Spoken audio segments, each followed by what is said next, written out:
গতকাল থেকে ঢাকায় অনেক বৃষ্টি শুরু হয়েছে, একদম সকাল থেকে শুরু করে রাত পর্যন্ত।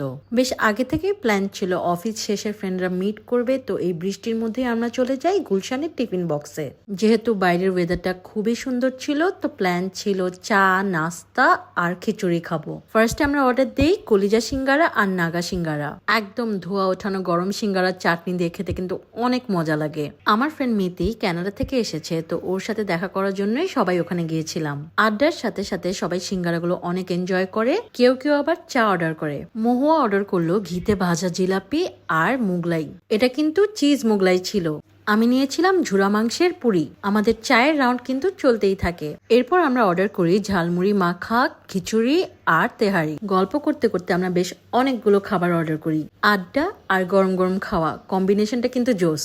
ঝুরা মাংস দিয়ে ভুনা খিচুড়িটা বেশ মজা ছিল। সবার কাছে এটা ভালো লেগেছে, কিন্তু তেহারিটা আমাদের জমেনি। খাওয়া শেষে কিছু ছবি তুলে আমরা চলে যাই তাবাকি কফি খাওয়ার জন্য। কফি অ্যান্ড ডেজার্টস দিয়ে আমরা দিনটা শেষ করি।